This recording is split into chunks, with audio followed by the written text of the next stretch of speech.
너희 중에서 악을 제하라, 이런 제목으로 하나님의 말씀을 이어가도록 하겠습니다. 하나님께서는 이스라엘 백성들이 하나님께서 인도하신 새로운 땅에 들어가게 될 때 반드시 하나님께서 명령하신 규례와 법을 지키면서 이방의 나라들과 구별된 신정국가의 형태를 지켜나가기를 원하셨습니다.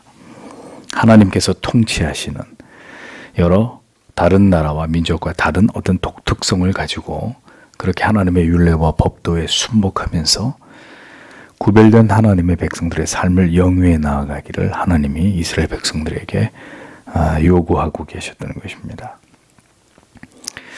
그러니까 하나님께서는 자기 백성들에게 명하신 것이 첫째도 성별, 둘째도 성별, 셋째도 성별이었다는 것이죠. 거룩하게 구별된 하나님의 백성들로 살아가라는 것입니다. 하나님이 그들에게 주신 약속의 새 땅에서 그들이 하나님의 백성이라고 하는 분명한 정체성을 가지고 하나님께 영광을 돌리는 하나님의 백성들의 삶의 방식을 따라서 그 존재의 이유를 가지고 그렇게 하나님 앞에서 살아가라고 하나님이 말씀하고 계셨던 것입니다. 그렇게 살아가려면 하나님께서 세우신 법과 제도들을 반드시 준수해야만 했습니다. 그러니까 하나님이 세우신 법과 제도를 지키는 것으로 그런 것들이 전혀 존재하지 않는 이방인들과 이스라엘 백성들이 분명히 차별되기를 하나님이 원하셨다는 거죠. 이러한 질서와 원칙, 제도들은 매우 강력한 것이었기 때문에 이것을 어기는 자들이 있으면 하나님이 그들을 죽여서라도 하나님의 뜻의 지엄하심을 보이도록 그렇게 명령을 하셨습니다. 그래서 여러분 신명기의 구조를 보면 신명기의 중심 내용들을 보면 지키면 복을 받고 어기면 저주를 받는, 죽임을 당해서 끊어지는 이런 강력한 법으로 이 하나님의 뜻을 분명하게 하나님께서 세우신 것을 확인할 수가 있는 거죠. 하나님께서는 지금 이스라엘 백성들에게 그 하나님의 원칙을 말씀하고 계셨던 것입니다.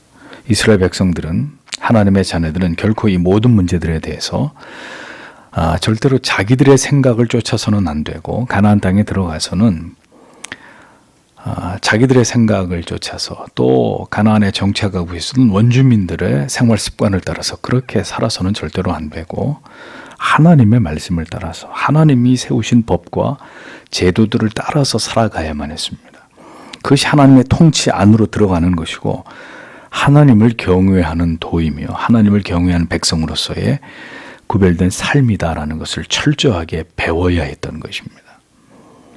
그리고 그 모든 법과 제도 속에 담긴 하나님의 성품을 깨달아서 하나님께 기꺼이 복종하고 더 하나님과 친밀함 속에서 하나님과 올바른 관계를 이루어가면서 하나님을 아버지로 그리고 그 자녀로서의 이 합당한 관계를 맺고 하나님과 더불어 살아가는 삶을 그들이 배워나가야만 했던 것이죠.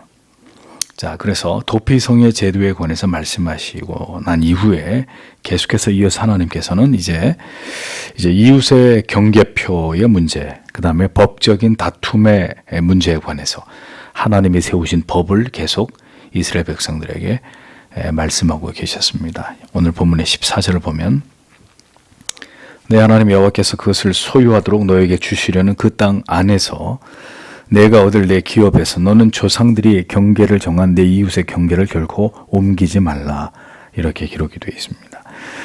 한글 성경에 경계표라고 번역된 히브리어 게불이라는 단어는 돌로 이렇게 그 기둥 같은 것을 세워서 이웃과 경계를 표시한 일종의 영역, 자기 소유의 토지임을 표시하는 일종의 그 수단이었습니다. 그런데 이 경계표는 지파 간의 경계표가 아니라 한 지파 안에 동족들 간에 이웃들 간에 자기의 토지를 이렇게 구획을 정해서 그것을 구분하는 그런 경계표였습니다. 이 경계표는 돌로 만들었는데 이 돌에는 토지를 소유한 주인의 그 신분에 관해서 그 돌에 기록이 되어 있었습니다. 아무개의 토지, 아무개의 땅, 뭐 이런 식의 기록이었겠죠.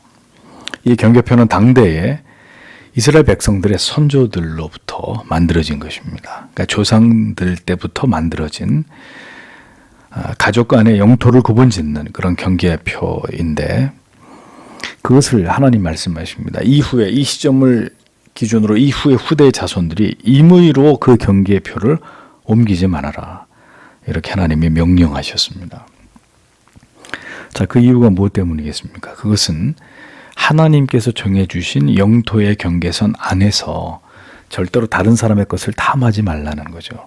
하나님이 세우시고 지정해 주신 것을 사람의 마음과 욕심과 고집대로 사사로이 그것을 변개치 말라는 거예요. 남의 땅을 넘보지 말라는 거죠. 하나님이 나에게 주신 기업, 하나님이 나에게 허락하신 그 영토를 침범하지, 다른 사람 그 안에서 만족하고 다른 사람의 것을 침범해서 빼앗거나 범하지 말라는 거죠. 경계표를 임의로 옮긴다는 것은 뭘 말하냐? 타인의 것을 훔치는 도둑질을 의미하는 거죠. 범죄 행위가 되는 거예요. 다른 사람의 재산을 갈취하는 죄가 되는 거죠. 이게 뭡니까? 하나님의 통치를 거부하는 죄가 되는 거죠. 하나님이 분명히 경계석을 세워가지고 넘나들지 못하도록 이것을 계속해서 지키라고 했는데 이걸 임의대로 넘어간다. 하나님의 통치를 거부하는 것입니다. 하나님의 통치를 따른다는 게 뭡니까? 사람의 생각을 하나님의 뜻에다가 반영시키지 않는 거예요. 내 생각을 하나님의 말씀에다가 더 씌우지 않는 거예요. 하나님께서 정하시고 조상 때부터 정해진 것을 바꾸지 않고 그대로 답습하고 쫓아가는 것이 하나님의 통치를 따르는 거고 하나님께 복종하는 거죠. 그걸 마음대로 변경하고 옮기는 것을 하나님은 절대로 허락하지 않으셨다는 겁니다. 하나님이 세우신 원칙과 질서, 그 경계선을 엄숙히 지킬 때 하나님과 모든 복된 관계가 유지되는 것이고 공동체는 강화되고 하나님의 뜻 위에 공고히 설 수 있다는 것입니다. 그래서 하나님이 경계선을 옮기지 말라고 하는데 경계석을 옮긴다. 이걸 뭘 의미합니까? 인간의 탐욕을 의미하는 거죠. 탐욕. 후대가 선대의 뜻을 임의대로 바꾸어서 더 합리적이고 더 발전시키고 어떤 더 나은 변화를 만들어내려고 하기 때문에 이런 하나님의 명령을 어기게 되는 결심을 하게 되는 거죠. 근데 성경이 이러한 모든 일들을 원천적으로 금했다는 겁니다. 그러니까 무엇이든지 바꾸려고 하지 말고 그 경계를 절대로 임의로 허물어서는 안 된다. 지키라고 분명히 말씀하고 있다는 겁니다. 결코 시간이 흐르고 바라는 기대나 요구가 달라졌다는 이유로 사람의 뜻대로 무엇인가를 전통적인 것을 수정하거나 바꾸거나 옮기는 것은 그것은 하나님 앞에 죄를 범하는 것이다라는 겁니다. 자, 그런 면에서 여러 번 말씀드린 대로 우리는 하나님을 신앙하는 일에 있어서도 철저하게 그 원칙을 지켜야 됩니다. 원칙을. 하나님이 세우신 법과 제도를 따라서 그렇게 하나님을 신앙해야 되는 거죠. 믿음의 선조들이 성경을 통해서 우리에게 넘을 수 없는 삶의 어떤 경계선을 정확히 그어준 것들을 우리는 분명히 지켜야 되는 것입니다. 그래서 주의를 지키는 문제, 안식일을 거룩히 지키는 문제와 상응한 이 주의를 지키는 문제랄지, 하나님을 예배하는 문제랄지, 하나님께 찬양을 드리는 문제, 또 하나님께 우리가 어떻게 기도하는 것이 하나님이 기쁘시게 연락하시는 기도인가, 어떻게 하나님을 기도할 것이냐의 문제 등등의 모든 신앙의 원칙과 기준을 우리가 시대마다 새롭게 만들어서 그것을 임의대로 그렇게 바꾸어서는 안 되고 임의대로 옮겨서는 안 되고 이미 우리에게 성경을 통해서 교리를 통해서 명백하게 말씀해 주신 그것들을 견고하게 지켜나가는 것이 굉장히 중요하다는 겁니다. 그것이 바로 교회를 그리고 우리의 신앙을 견고하게 하나님이 원하시는 뜻 안에서 지켜가는 길이기 때문이라는 거죠. 15절을 보십시오. 모든 죄악에 대하여 그리고 그가 범하는 모든 죄 가운데서 모든 죄에 대하여 한 증인은 사람에게 결코 서지 말 것이다. 두 증인의 입에 근거하여 혹은 세 증인의 입에 근거하여 사건이 설 것이다. 이렇게 기록이 되어 있습니다. 성경에 아무 악이든지라는 말의 정확한 번역은 모든 죄악에 대하여 이런 뜻입니다. 또 무릇 범한 죄라고 번역된 원문의 의미는 그리고 그가 범하는 모든 죄 가운데서 모든 죄에 대하여 정확히 번역을 하면 그런 의미예요. 그러니까 이게 무슨 뜻이냐면 인간이 저지를 수 있는 모든 범죄들에 대해서 그게 어떤 죄든지 어떤 죄의 행위든지 간에 두 사람 이상의 증인이 없으면 절대로 처벌해서는 안 된다. 하나님 그것을 금하신 것입니다. 반드시 어떤 범죄에 대해서 그것을 처벌하기 위해서는 두 사람 이상, 두 사람 혹은 세 사람, 두 사람 이상의 증인들의 증언을 토대로 그 죄를 확정 지으라고 이렇게 말씀한 거예요. 당시의 증인은 오늘의 증인과 법률적 개념이 조금 다릅니다. 지금의 증인은 자기가 그냥 보고 들은 것을 제3자의 입장에서 증언하는 것에 그치는 이런 사람이었지만 그 당시의 증인은 자기가 보고 들은 것을 증언하는 것뿐 아니라 그 다음에 그 죄를 고발하는 거예요. 이 사람이 이런 죄를 짓는 걸 내가 보았소. 이 사람을 고발합니다. 그 사람을 고발하는 거예요. 그 다음에 고발해서 끝이는 게 아니라 이제 처벌까지 청원하는 거예요. 그가 이런 죄를 졌기 때문에 이런 벌을 받는 게 맞다고 생각합니다. 그리고 재판 결과에 따라서 이 사람을 고발한 죄와 그 죄에 대한 처벌이 합당하다고 판단되면 그 처벌을 직접 집행하는 의무까지 누구에게 있었느냐?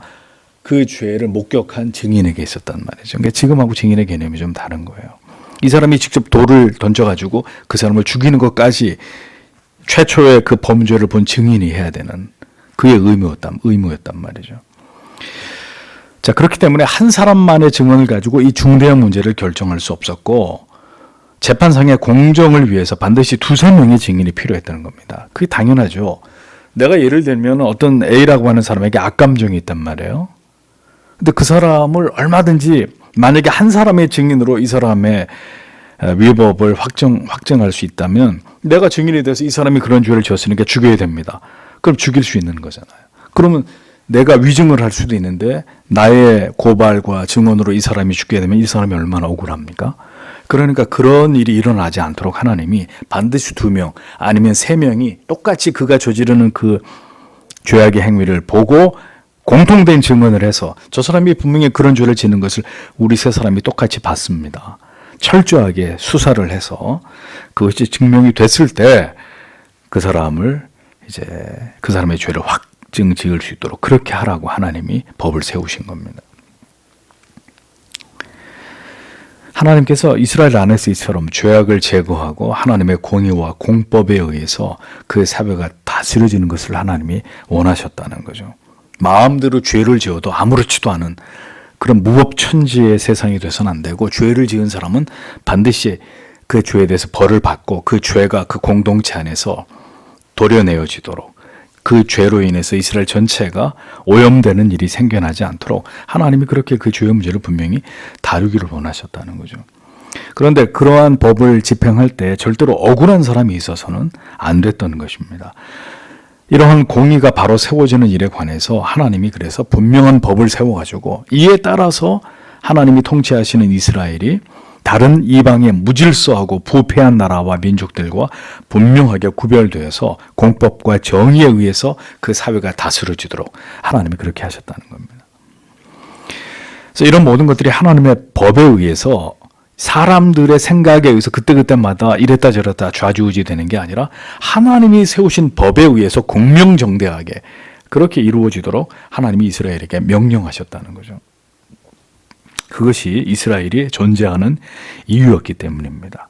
하나님의 법을 따라서 철저하게 그 법을 집행하는 다른 어느 나라에서도 찾아볼 수 없는 이런 분명한 어떤 법과 그 법에 따른 법치, 질서, 공정함 이런 것들이 하나님의 백성들 안에서 그들이 살아가는 사회 가운데 분명하게 드러나는 것을 하나님이 원하셨다는 거죠. 그래서 여러분 지금도 마찬가지입니다. 어떤 사람을 옆에서 이렇게 가만히 한 1년 동안 2년 동안 지켜봤는데 그 사람이 절대로 거짓말을 하지 않고 법을 지키고 성실하고 정직하단 말이죠. 알고 봤더니 그 사람이 크리스찬이야. 예. 그렇게 돼야 되는 거죠. 어떤 사람을 지켜봤는데 매 입만 열면 거짓말이고 불성실하고 게을르고 맨날 다른 사람한테 책임 전가하고 정직하지도 성실하지도 않아요. 그런데 그 사람이 그리스도인이에요. 그럴 수 없는 거죠.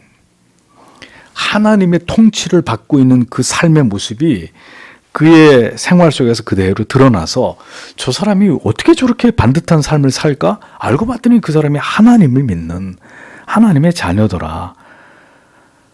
그런 구별됨을 하나님이 세상 가운데 하나님의 자녀들을 통해 나타내길 원하셨다는 거죠. 그 시초가 하나님이 가나안 땅에 정착하게 될 이스라엘을 통해서 그렇게 되기를 하나님이 원하셨다는 거죠. 그러니까 그것이 하나님의 백성들이 이 세상에서 살아가는 이유예요. 그들이 존재하는 이유라고요. 그들이 그러한 삶을 살아가야만 되는 명백한 이유예요. 왜?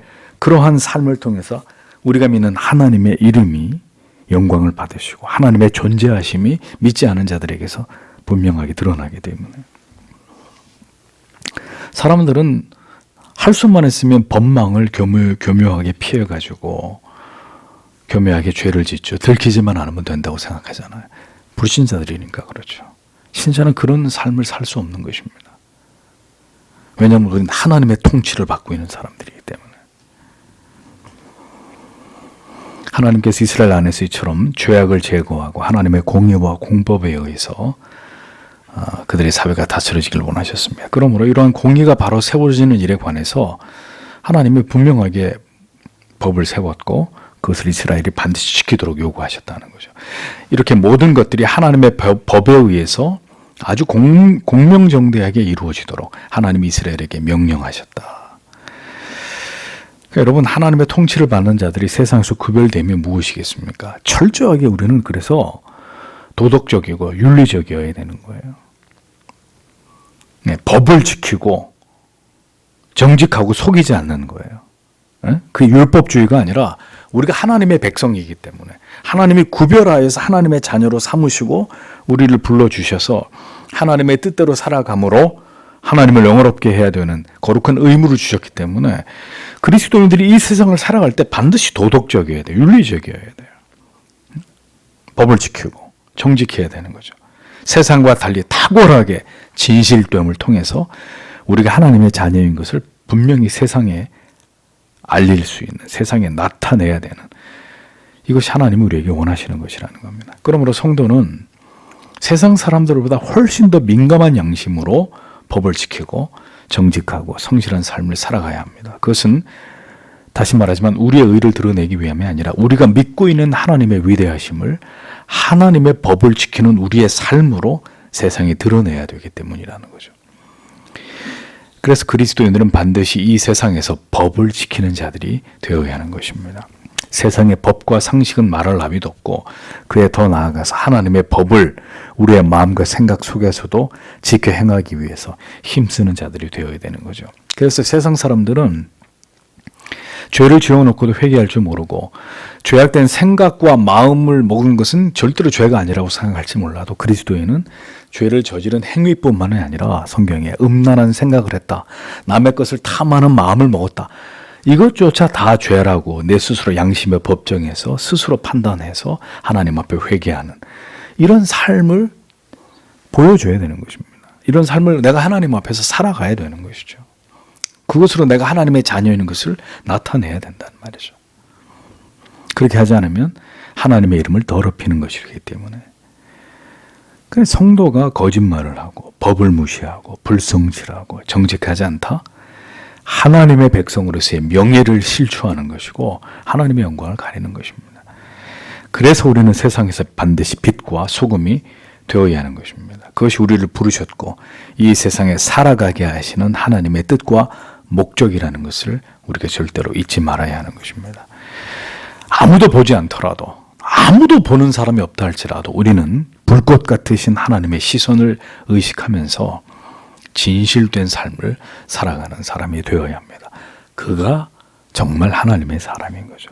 하나님의 통치를 따르고 그것으로 세상에 하나님을 나타내려고 하는 삶을 살아가는 하나님의 백성이 되는 것입니다.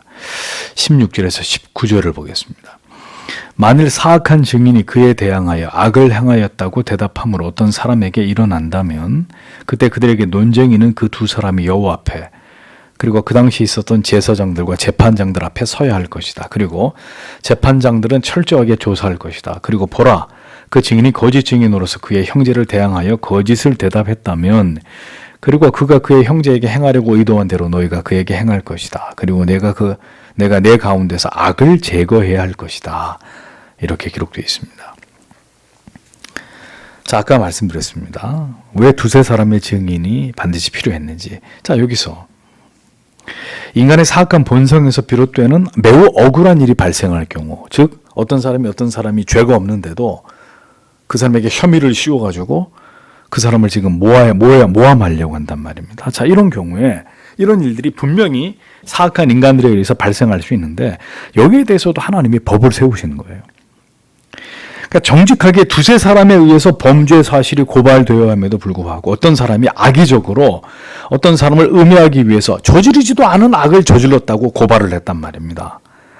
그러면 고발을 한 그 사람과 고발을 당한 사람, 고발을 한 사람과 고발당한 사람, 이 두 사람이 모두 재판장들과 제사장 앞에 나와가지고 철저하게 조사를 받아야 된다는 겁니다. 자, 면밀히 이제 조사한 결과 결국 그 증인이 거짓 증인으로 판명이 났다는 거죠. 위증을 했단 말이에요. 형제를 모함해서 그에게 해를 끼치려고 없는 걸 만들어내서 위증을 했단 말이에요.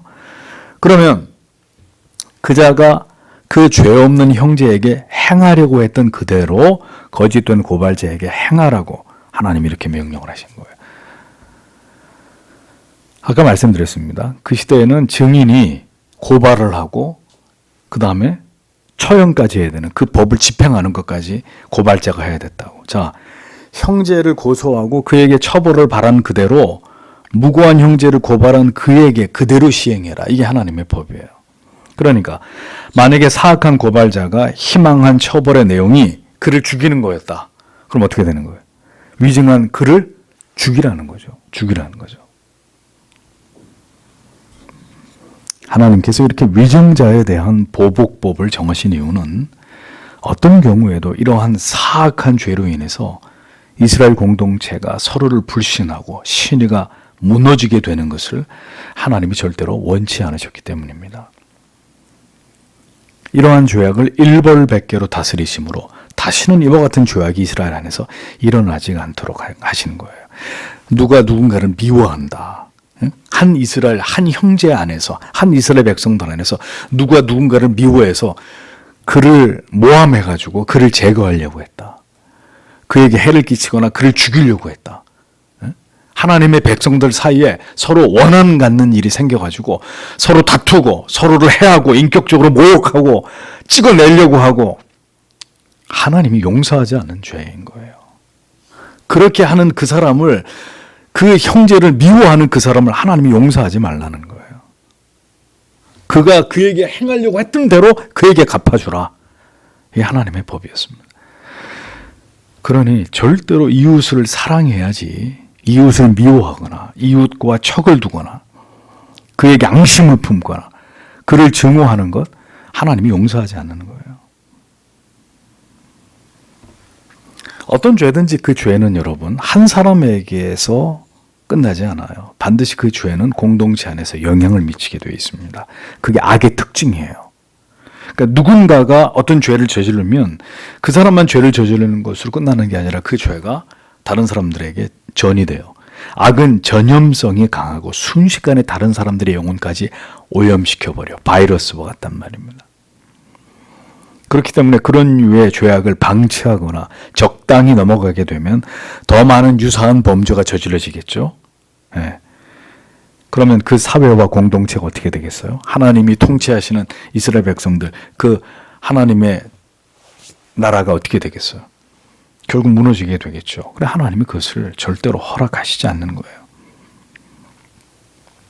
불의하고 불법한 일들이 만약에 한 사회 속에서 계속해서 일어난다. 법이 그 모든 문제를 올바르고 공정하게 처리해 나가지 않는다. 그럼 어떻게 돼요? 그 사회와 나라는 소망이 없는 거예요. 소망이 없는 거예요. 분명히 죄를 지으면 법에 의해서 그 사람이 심판을 받아야 되는데 떼거리로 몰려가서 이 사람 죄 없으니까 풀어달라고. 그래서 그냥 그런 경우에 많은 사람들이 이 사람이 죄가 아니라고 얘기하면 죄가 아닌 것으로 되어버리는. 만약에 그런 일이 어떤 사회에서 일어난다? 희망이 없는 사회. 곧 하나님의 두려운 징계를 피할 수 없는, 곧 망할 수밖에 없는 그런 나라이고 그런 민족이 될 수밖에 없는 거죠. 공평과 정의가 하수같이 흘러넘치도록 성도는 우리가 살아가고 있는 사회와 국가를 위해서 기도해야 합니다. 이 나라가 법치주의가 살아 움직이는 사회가 되게 해달라고 기도해야 됩니다. 자, 그런 것들이 무너질 때 우리는 심각한 영적인 위기의식을 가지고 고뇌해야 되는 거죠.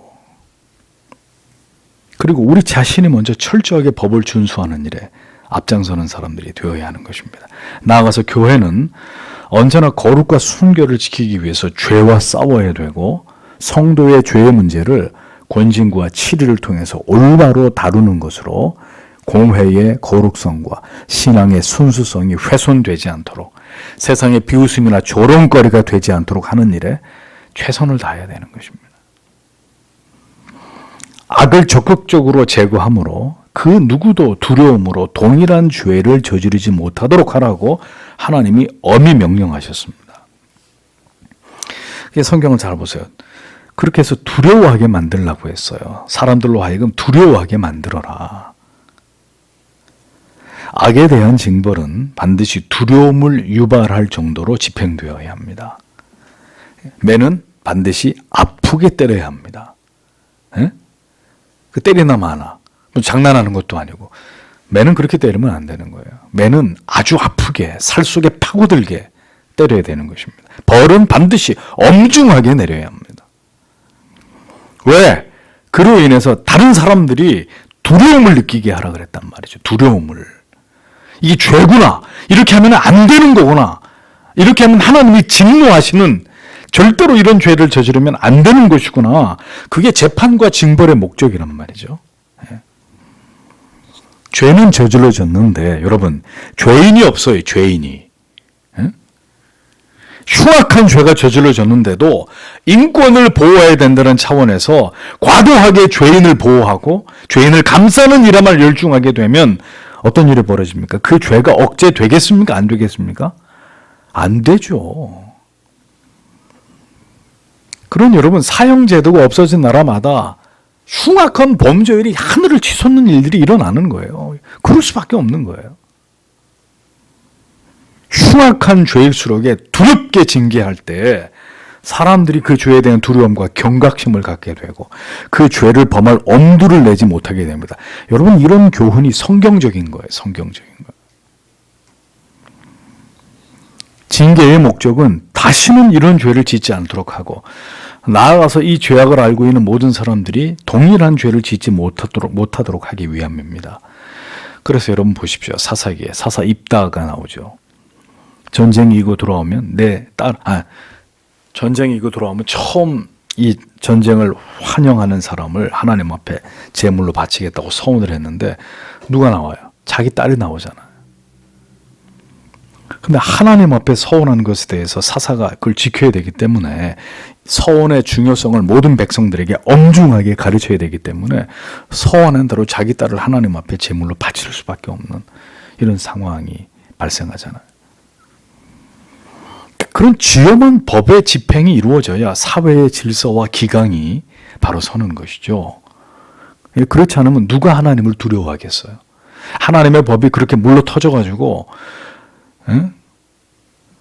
하나님의 법이 분명하게 시행되지 않으면 누가 하나님을 두려워하고 하나님의 법을 두려워하겠냐 말이죠.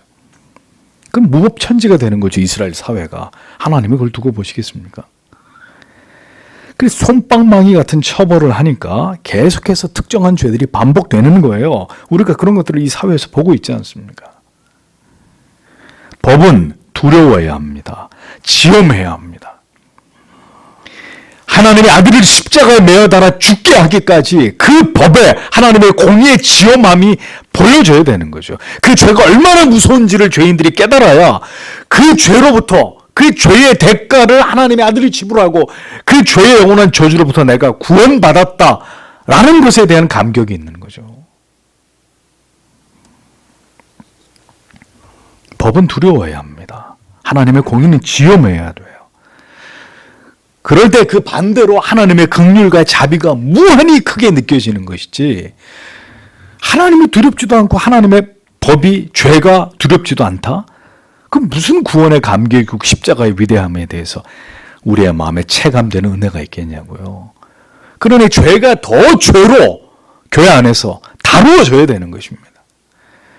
소름 끼치도록 그 죄가 무섭고 증오스럽고 그 죄가 미워야 그 죄의 모든 문제를 해결하신 예수 그리스도의 은혜가 한량없이 크고 위대하고 감사하고 기쁜 것이 되는 거죠.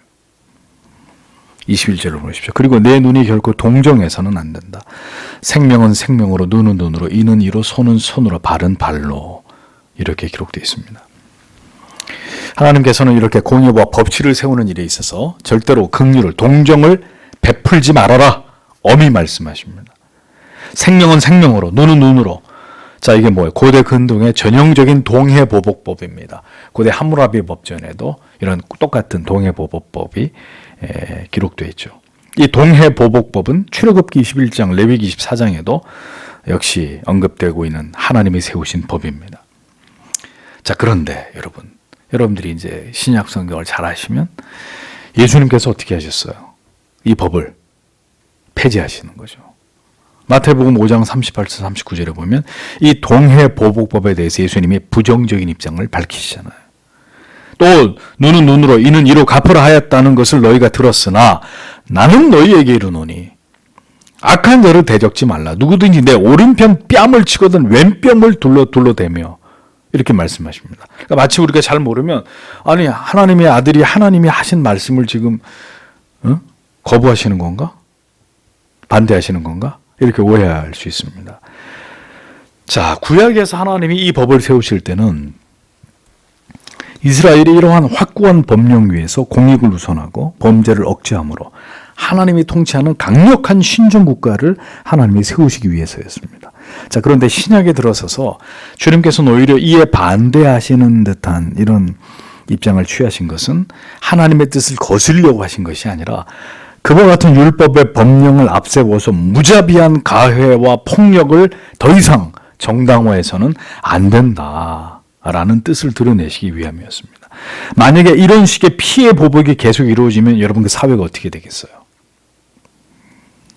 또 그리스도께서 이 모든 율법의 요구를 다 이루시면서 악을 악으로 갚는 단순한 논리를 초월해서 이제 악을 반대로 선으로, 사랑으로 갚음으로 이 악의 연결고리를 끊도록 하신 것이 그 율법에서 더 발전적인 사랑과 희생의 법을 가르치시려고 했던 그리스도의 뜻이었단 말이죠. 그래서 눈에는 눈으로, 이에는 이로, 이 동해보복법이 그리스도의 십자가를 관통하면서는 어떻게 바뀌어요? 오른뺨을 치면 왼뺨도 돌려대라. 오리를 가자 그러면 심리를 가져, 속옷을 달라 그러면 겉옷까지 줘라. 원수를 향한 사랑의 법으로 원수까지도 용서해라, 사랑해라. 승화된 것을 보여주는 거죠. 승화된 거예요. 두세 증인의 입으로 죽일 수도 있는 창녀도 주님께서 죽이라고 하지 않고 너희 중에 죄 없는 자가 돌로 쳐라 하시면서 용서를 말씀하시죠. 율법의 모든 정죄에 대해서 주님께서는 사랑과 용서의 새로운 은혜 안으로 우리를 초대하고 계시는 것을 신약이 우리에게 보여주고 있는 것입니다. 구약 같으면 다 죽어야 되는 것이 이제 어떻게 돼요? 그리스도 예수 안에서 우리의 모든 죄를 용서하시고 무한히 다시 살 수 있는 영생 얻을 길이 열리게 되는, 이렇게 기독교의 근본 정신이 그 흐름을 따라서 전개되고 있는 것을 보여주는 거죠. 신자는 언제나 세상 속에서 우리를 하나님의 자녀로 부르신 하나님의 뜻을 생각해야 합니다. 여러분의 인생이 그냥 이렇게 살다, 태어났으니까 살다가 죽는 그게 아니고요. 이 세상 속에서 하나님이 우리를 부르신 하나님의 뜻이 있다는 거예요. 어떻게 살아가는 것이 우리를 이 땅에 지으신 하나님의 뜻에 부합하는 것이냐를 생각하셔야 되는 것입니다. 또 우리가 율법을 지키면서 사는 것은 구약적으로 구원을 얻기 위함이 아니라 하나님 경외하는 도를 실천해서 하나님을 영화롭게 하는, 우리의 구별된 삶을 통해서 하나님을 영화롭게 하는, 우리의 삶을 단정하게 살아서 우리가 하나님의 백성인 것을 세상 사람들로 하여금 알게 해서 그들이 하나님의 존재하심을 보게 만드는, 그게 여러분 우리가 율법을 따라서 단정한 삶을 살아가야 되는 이유란 말이에요. 율법을 지켜서 구원을 받는 게 아니라. 우리 자신에 대해서는 그렇게 죄를 미워하고 언제나 우리 자신과 가정과 교회 안에 존재할 수 있는 죄악에 관해서 민감함으로 거룩한 삶의 목표를 지향하고 하나님께 영광을 돌리는 삶을 살아가되, 예수께서 바로 그 죄를 위해서 자기를 희생하셔야만 했던 그 은혜를 기억하면서 죄를 범하고 쓰러지고 넘어질 때마다 그리스도 앞으로 달려가서 신속히 죄를 회개하고, 또 오늘도 죄에 주저앉고 범죄에서 넘어지는 영혼들을 돌이켜 회개토록 하고 하나님께로 돌아오게 이끌어주고, 다시 그가 영적으로 회복될 수 있도록 하나님이 그를 긍휼히 여겨주시기를 기도하고, 그런 영혼들을 돌보는 일을 우리는 멈추지 말아야 되는 것입니다. 그런 것들이 우리 신자가 이 세상을 지나가는 동안에 지향해야 되는 삶의 내용들이라는 거죠. 그것을 위해서 하나님이 우리를 지으셨단 말이에요. 그러니까 그런 모든 하나님의 뜻이 발현되는 장소가 우리의 가정이고 직장이고 교회이고 그런 것이죠.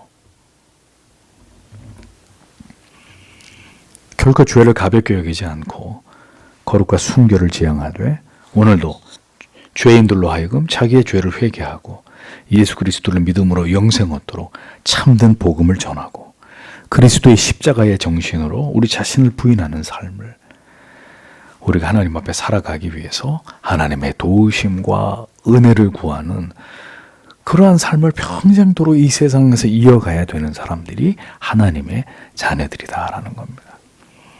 그러니 이 본질적인 우리의 존재의 이유를 모르고 성공하기 위해서 산다, 나는 돈 많이 벌기 위해서 산다, 나는 내 꿈을 이루기 위해서 산다, 하나님하고 상관없는 사람이죠. 그 사람 속에는 하나님의 위대하신 뜻이 담겨져 있지 않다는 걸 의미하는 거예요. 내가 수단과 방법을 그러지 않고, 내가 교회는 나가지만 내가 원하는 것을 다 세상에서 이루기 위해서 나는 살아. 잘못 살고 있는 거예요. 그가 존재하는 이유를 아직도 말씀을 통해 못 깨닫고 있는 사람이에요. 우리는 하나님이 살아가게 하시는 방식을 따라 살아가야 되는데, 그렇게 하나님이 존재하게 하시는 방식을 따라 존재하려니까 불이익도 당하는 거예요. 핍박도 받는 거예요. 삥 돌아가야 되는 일도 생기고, 내가 희생해야 되는 일도, 억울한 일도 당해야 되는 것이고, 그런 일들을 겪게 돼요. 왜? 세상은 그렇게 살아가도록 우리를 막 도와주고 지원해주고 박수를 쳐주는 것이 아니거든요.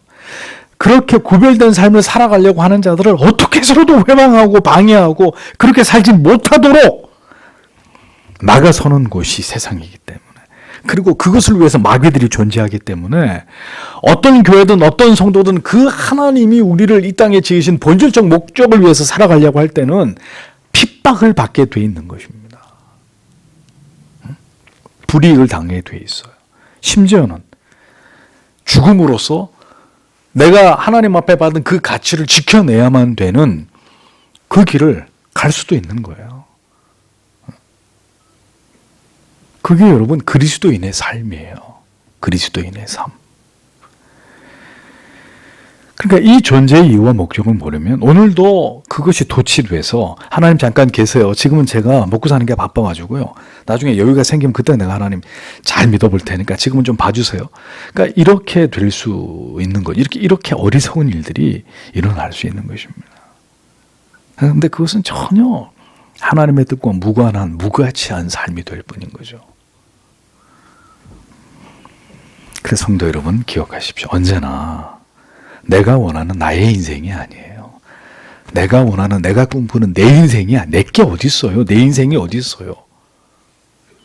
하나님께서 나에게 원하시는, 우리에게 원하시는 하나님의 뜻이 나를 통해 드러나는, 하나님을 기쁘시게 하는 삶이 나의 삶의 내용을 통해서 펼쳐지는, 나를 아는 사람들에게 세상 가운데 드러나는 그리스도의 편지가 되고 향기가 되어서 세상에 나타나는, 그것이 우리의 존재의 이유이고 우리가 부지런히 지향해야 될 우리의 삶의 목적이 되는 것입니다. 그렇게 살려니까 반드시 필요한 게 뭡니까? 자기를 부인해야 되는 것이고 그것을 위한 십자가를 져야 되는 거잖아요. 예? 그래서 우리 한평생의 삶이 자기를 부인하면서 십자가를 지고 천국에 꼴이 날 때까지 수고와 슬픔뿐인 인생을 걸어가는 거예요. 세상에서 잘 먹고 잘 사는 게 목적이 아니라 그 숭고한 원대하신 하나님의 그 목표를 두 어깨에 짊어지고 우리가 하나님의 도우심과 은혜를 위로와 소망을 공급받으면서 계속해서 천상에 이르는 그 시점까지 그 좁은 길을 걸어가는 거예요. 그게 그리스도인의 삶이에요. 그게 하나님의 백성들이란 말이죠. 그러니 여러분, 마치 하나님을 모르는 사람들처럼 염려하거나 걱정할 이유가 없는 거죠. 돈을 못 벌면 어떡하나, 시집장가를 못 가면 어떡하나, 뭘 어떻게 하면 어떡하나. 그런 게 지금 우리한테 중요한 문제가 아니잖아요.